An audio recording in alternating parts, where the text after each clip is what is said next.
नमस्कार। कैसे हैं आप सब? बढ़िया होंगे।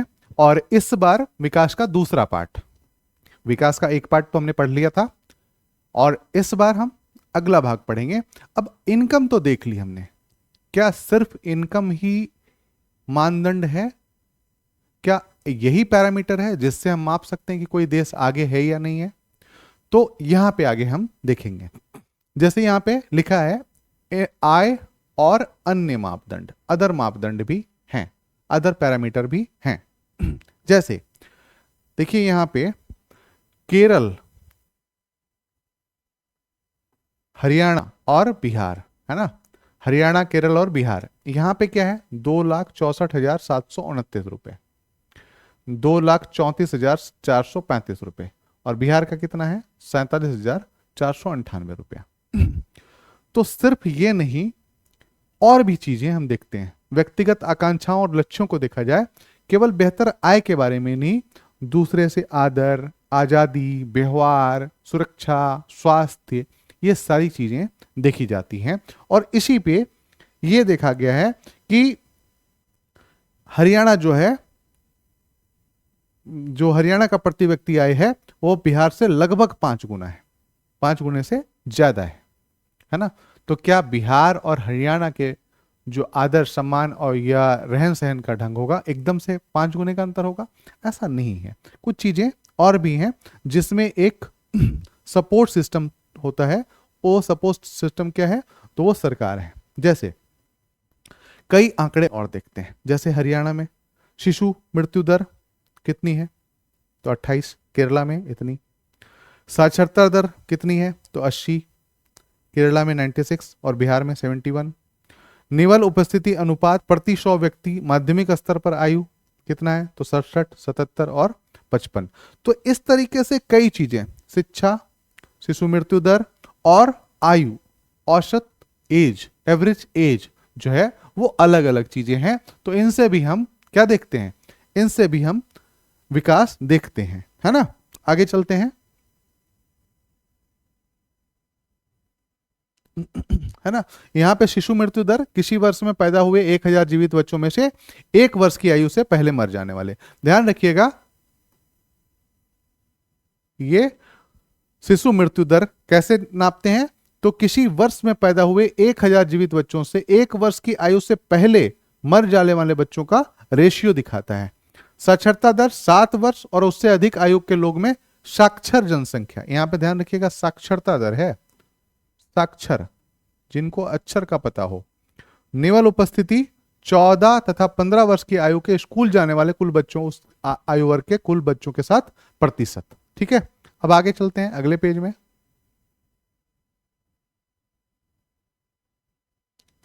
तो इससे तालिका से क्या दर्शाती है कि हरियाणा में 28 था, केरल की तुलना में 3 गुना से ज्यादा। दूसरी ओर हरियाणा में प्रति व्यक्ति आय केरल से ज्यादा है, जैसा तालिका में दिखाया। जरा सोचिए, अपने माता पिता के लिए आप कितने प्यारे हैं, कितना मिलता है।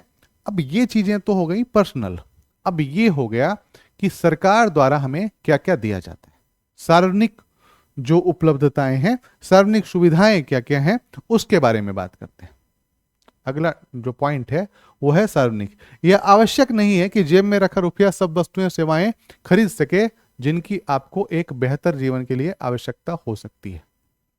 जैसे आप मान लो कि आप सूडान में हो और आपके पास बहुत पैसा है, तब भी पानी की किल्लत आपको होगी। आप ईरान में हो, ईरान के शहर तेहरान में हो, राजधानी में हो, वहां पे भी आपके पास बहुत पैसा है, तब भी पानी पीने की दिक्कत होगी।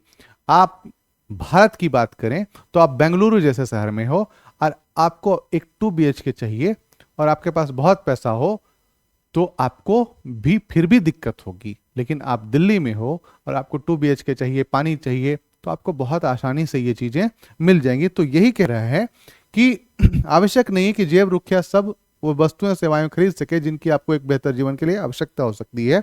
जैसे आप मान लीजिए दिल्ली में हैं और आपके पास अरबों खरबों रुपए हैं और आप चाहें कि आपका पूरा वातावरण, पर्यावरण शुद्ध हो जाए, तो ऐसा नहीं हो सकता, क्योंकि आज दिल्ली में प्रदूषण एक वास्तविक समस्या बन गई। ठीक है, तो क्या करेंगे लोग? पलायन, ये कर ही रहे हैं। ठीक है, तो ये चीजें, उसमें भी आप देखिए कि कई चीजें, जैसे आप ट्रेन, आपके पास बहुत सारा पैसा है, ट्रेन में टिकट नहीं मिला तो नहीं मिला। आपके अभी जो आपने देखा होगा इंडिगो वाला, बहुत सारे लोगों के पास पैसा है लेकिन उन्हें जाना कहीं है, जा नहीं सकते। क्यों? क्योंकि उनके पास सुविधा नहीं है। तो ये सारी चीजें जहां पे उपलब्ध होती हैं और आसानी से उपलब्ध होती हैं, उन्हें हम विकसित, विकासशील और अल्प विकसित देशों के श्रेणी में रखते हैं। ठीक है, तो ये आपने देखा होगा। उसके बाद सरकार क्या चाहती है?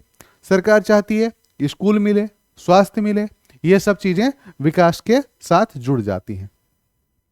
अगला, केरल में शिशु मृत्यु दर कम है क्योंकि यहां स्वास्थ्य और शिक्षा की मौलिक सुविधाएं पर्याप्त मात्रा में उपलब्ध है ना। तो यहां पे आपने देख लिया। इसके बाद आगे चलते हैं, यहां पे एक और है, उत्तर प्रदेश की ग्रामीण जनसंख्या की शैक्षिक उपलब्धि। अब देखिए ग्रामीण जनसंख्या में साक्षरता दर कितनी है? तो 76%। और महिलाओं की कितनी है? 54%। 10 से 14 वर्ष के ग्रामीण बच्चों में 90%, महिला में 87%। ग्रामीण बच्चों का प्रतिशत क्या है? तो 85%। और ये, लेकिन कुल मिला के वहां पे देखें तो साक्षरता दर 54% है और अभी वो बहुत पीछे हैं। ठीक है, आगे चलते हैं। अब यहां पे देखिए, अब यहां पे एक चीज और भी है, क्या हम उचित प्रकार से पोषित हैं? बॉडी मास इंडेक्स, शरीर द्रव्यमान सूचकांक के नाम से। जैसे मान लीजिए हम किसी जगह पे रह रहे हैं, वहां पे हमारे शरीर में जो मास है, मतलब जो द्रव्यमान है, वो कितना है, ये भी दर्शाता है कि हम किन दशाओं में रह रहे हैं। हम यदि अच्छी दशाओं में रह रहे हैं तो हमारा बॉडी मास इंडेक्स ठीक होगा, हमारी लंबाई ठीक होगी, हमारा विकास ठीक से हुआ होगा। लेकिन हम अनुचित दशाओं में रह रहे हैं तो ना हमारा विकास ठीक से हुआ होगा, ना हमारी ऊंचाई ठीक होगी, ना हमारा बॉडी मास बीएमआई इंडेक्स जो है वो बहुत अच्छा आएगा। तो इस तरीके से हम क्या कर सकते हैं, कई बार माप के ये देखते हैं कि वो चीजें हैं कि नहीं है। अब यहां पे देखो, मानव विकास रिपोर्ट, ह्यूमन डेवलपमेंट रिपोर्ट, ये चीजें आपको समझ में आ गई। तो मानव विकास रिपोर्ट कौन जारी करता है? तो यूनाइटेड नेशन का डेवलपमेंट प्रोग्राम, यूएनडीपी द्वारा। यहीं से क्वेश्चन पूछा जाता है, ध्यान रखिएगा। यूएनडीपी क्या करता है? मानव विकास सूचकांक जारी करता है। मानव विकास सूचकांक जारी करता है। कैसे जारी करता है? तो देखो, शैक्षिक स्तर पे, उनके स्वास्थ्य पे और प्रति व्यक्ति आय के आधार पर। क्या करता है? शैक्षिक स्तर, उनकी स्वास्थ्य और प्रति व्यक्ति आय के आधार पर। और आप इसे देखोगे तो ये कुछ देशों का आंकड़ा है। जैसे देखिए श्रीलंका का प्रति व्यक्ति आय 11,899 रुपए में दिया गया है, ध्यान रखना, सॉरी अमेरिकी डॉलर में दिया गया है।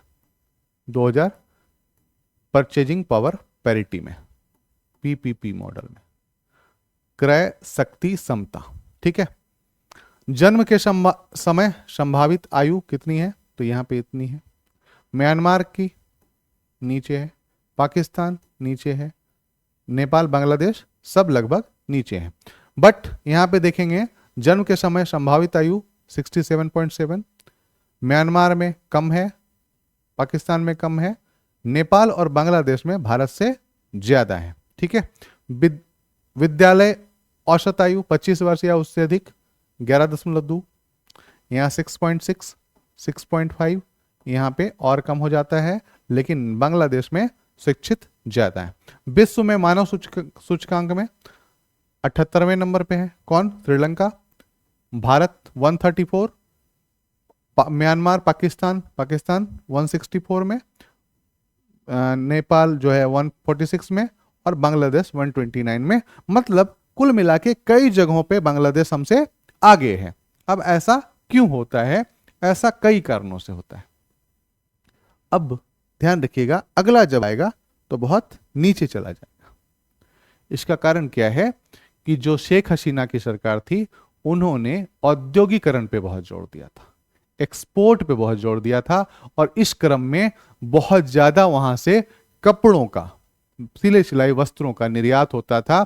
चीन के बाद बांग्लादेश दूसरे नंबर पे आ गया था, जहां से रेडीमेड कपड़ों का सबसे ज्यादा निर्यात होता था।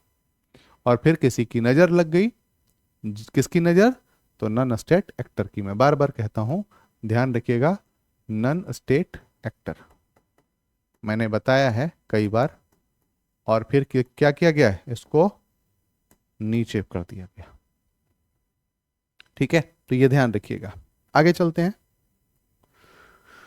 यह आश्चर्यजनक नहीं है कि हमारे पड़ोस में एक छोटा सा देश श्रीलंका हर विषय में भारत से आगे है और हमारे जैसे बड़े देश में विश्व में इतना नीचे क्रम है। इसका कारण क्या है? श्रीलंका एक छोटा सा देश है, बहुत ही छोटा, सीमित जनसंख्या है, रिसोर्सेस हैं, है ना, तटीय देश है, तो वहां की आमदनी भी ऊपर है। तो इसके कारण से क्या, जब आमदनी ज्यादा होती है तो हम क्या करते हैं, हमारे सुख सुविधाएं की वस्तुएं हमारे यहाँ घर में आने लगती हैं, और उससे क्या होता है, हमारा शरीर ठीक होता है, हमारी जीवन दिनचर्या ठीक होती है, हमारी शिक्षा ठीक होती है, मतलब हमारा कुल मिला के विकास होता है। तो श्रीलंका एक छोटा सा देश है जहां पे रिसोर्सेज ठीक ठाक हैं और इसके कारण से वो आगे है। बांग्लादेश की प्रति व्यक्ति आय भारत की तुलना, फिर भी वे भारत से आयु संभाविता में पीछे नहीं है। इसके कई कारण हैं, जिनमें कई क्षेत्रों में अलग अलग तरीकों से जो जान माल के नुकसान की बात है वो ज्यादा होती है ना। कई में पोषण का स्तर बहुत नीचे है, कई और भी चीजें हैं, असमानताएं बहुत हैं, जैसे यूपी, केरल, हरियाणा, ये तुलना हम नहीं कर सकते। अलग अलग क्षेत्रों की कई समस्याएं हैं जिसके कारण से ये चीजें हैं। ठीक है, तो अब यहां पे आते हैं विकास की धारणीयता। विकास की धारणीयता क्या है? मान लो कि एक विशेष देश काफी विकसित है, हम निश्चित रूप से यह चाहेंगे कि विकास का यह स्तर और ऊंचा हो, कम से कम भावी पीढ़ी के लिए यह स्तर बना रहे। अब ऐसे सोचिए, मान लीजिए आप अभी कमा रहे हैं और ठीक ठाक घर चल रहा है, बहुत अच्छे से घर चल रहा है। अब क्या चाहेंगे कि आपके पास पैसा बस इतना ही आए जितना आ रहा है? नहीं, आप चाहेंगे कि और पैसा आए ताकि हम आने वाली पीढ़ियों के लिए भी जमा कर सकें और ये चलता रहे, सतत चलता रहे। धारणीयता का मतलब सतत चलते रहना, कभी भी पैसा खत्म नहीं होना। और इस दिशा में कई लोग काम करते हैं, कई देश काम करते हैं। हमने विश्व को अपने पूर्वजों के उत्तराधिकार में प्राप्त नहीं किया है, हमने इसे अपने बच्चों से उधार लिया है। ये एक बहुत बढ़िया कोट है और इसमें आपने देखा है कि हमारे जो रिसोर्सेस हैं वो रिसोर्सेस किन के भी हो सकते हैं। जैसे मान लीजिए कोयला है, हम इतना उपभोग करें कि वो आने वाले 10 सालों में खत्म हो जाए, तो क्या हमारे बच्चे उसका उपभोग कर पाएंगे? नहीं। फिर वो क्या करेंगे? फिर उन्हें और चीजें खोजनी पड़ेंगी, या फिर वो इसके बिना रहना चाहेंगे या बिना रहना सीखेंगे। तो इसका मतलब क्या है कि हम अपने बच्चों के, यदि हम सतत तरीके से काम करते तो ये पीढ़ी दर पीढ़ी चलती रहती, बट हमारा लालच बढ़ता जा रहा है और हम क्या कर रहे हैं, अपने बच्चों के लिए जो भी चीजें हैं उसको भी खा जा रहे हैं। और इसी पे बात हुई कि जो हमारे पास रिसोर्सेस हैं वो हम लोगों ने 2060 तक का रिसोर्स जो है वो खत्म कर लिया है। क्या कर लिया है? खत्म कर लिया है। हम लोगों के पास जो रिसोर्सेज 2060 तक चलना था वो हमने अभी खत्म कर लिया है। मतलब ये सोचिए कि आपके यहाँ एक खजाना है जिसको आप थोड़ा थोड़ा निकालते तो वो चलता रहता, लगातार पीढ़ी दर पीढ़ी चलता रहता, 7-8 पीढ़ी, 10 पीढ़ी, 20 पीढ़ी तक तो चलता ही रहता आराम से, कोई दिक्कत नहीं होती। लेकिन हमने क्या करा, उस खजाने से खूब निकालना शुरू कर दिया, बहुत ज्यादा निकालना पैसा शुरू किया। हमने अपने मौज के लिए बहुत ज्यादा पैसा निकालना शुरू किया है। हमने अपने आवश्यकताओं के लिए नहीं, हमने अपनी विलासिता के लिए ये चीजें खत्म करना शुरू किया है। इसके कारण से हमने क्या कर रहे हैं, बच्चों से उधार लिया है, मन के उनके जो हिस्से की चीज भी थी वो भी हम खा गए हैं। ठीक है, तो ये समझ में आ गया होगा आप, ये है ना। जैसे उदाहरण है भारत में भूमिगत जल, है ना। आप देखेंगे जो ग्राउंड वाटर है उनमें से क्या हुआ है, 300 जिलों से सूचना मिली, वहां पिछले 20 सालों में पानी के स्तर में 4 मीटर से अधिक की गिरावट आई है। क्या हुआ? 4 मीटर से अधिक की गिरावट आई है। जो भूजल संरक्षित था अब हम लोग रेन वाटर हार्वेस्टिंग नहीं करें तो क्या हुआ, भूजल स्तर नीचे गिरता जा रहा है। इस दिशा में एक सही कदम हुआ है जैसलमेर में। कहां हुआ है, जैसलमेर में। और किसने किया है, तो टीना डाबी, जो 2015 की आईएएस टॉपर थी, है ना। उसने वाटर हार्वेस्टिंग के लिए बहुत ही अच्छा कार्यक्रम चलाया है और वहां के जल स्तर में बहुत ही बहुत सुधार हुआ है, या जल स्तर बहुत बढ़ गया है। तो इस तरीके से हम लोग क्या कर रहे हैं कि गिरावट आई है, तो अब इसको कैसे सुधार सकते हैं, वाटर हार्वेस्टिंग द्वारा। उसी तरीके से कई और भी चीजें हैं, है ना। एक तो ये है, और आगे देखते हैं, है ना। अब यहां और भी चीजें हैं, प्राकृतिक संसाधनों, है ना। भूमिगत जल का हो गया। अब यहां पे देखिए गैर नवीकरणीय साधन, जैसे निश्चित भंडार है ना। जैसे अभी हम आगे उदाहरण देखते हैं,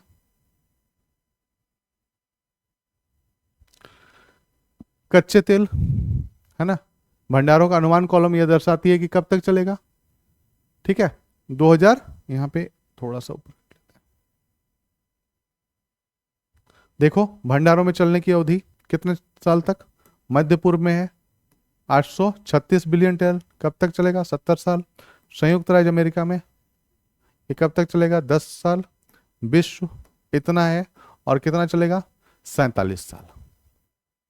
अब ये सोचो 47 साल, है ना, और अभी बहुत चल चुका है। इसका मतलब है आने वाले कुछ दिनों में क्या होगा, तेल के भंडार खत्म हो गए, मतलब हम लोगों के मरते मरते तक हो सकता है तेल के भंडार पूरे समाप्त। अब ये सोचिए कि तेल के भंडार पूरे समाप्त, फिर अगली पीढ़ी क्या करेगी, अगली पीढ़ी नवीकरणीय ऊर्जा पे, रिन्यूएबल एनर्जी पे बात करेंगे। लेकिन आपको यह जान के आश्चर्य होगा कि अभी जो COP30 हुआ है उसमें फॉसिल फ्यूल के बारे में कोई बात नहीं की गई है। अंधाधुंध इसका उपयोग किया जा रहा है, और आने वाले दिनों में यह बिल्कुल खत्म होने की कगार पर पहुंच जाएगा, बहुत जल्दी हो जाएगा। जैसे आप एक चीज देखें कि एक तो अंधाधुंध दोहन होकर तेल खत्म हो जाएगा, दूसरा ग्लोबल वार्मिंग बहुत हाई लेवल पे पहुंच चुका है, और इनके लिए कोई भी देश कोई भी काम करने को राजी नहीं है, वो एक दूसरे पे टालते रह रहे हैं। ठीक है, आगे चलते हैं। ठीक है, तो ये ध्यान रखना है, ये अभ्यास है। तो हम लोग क्या पढ़ रहे थे, विकास चैप्टर क्या था, विकास। और विकास के लिए क्या जरूरी है, तो संसाधन, है ना। और संसाधन में हमें यह देखना है कि हम किस तरीके का विकास करें कि हमारे संसाधन सतत रूप से चल सकें। और इसके लिए संयुक्त राष्ट्र द्वारा एक चलाया गया है SDG गोल। क्या चलाया गया है, SDG goals, sustainable development goal. ये 17 हैं, और 17 के सब गोल्स 169, सॉरी नहीं,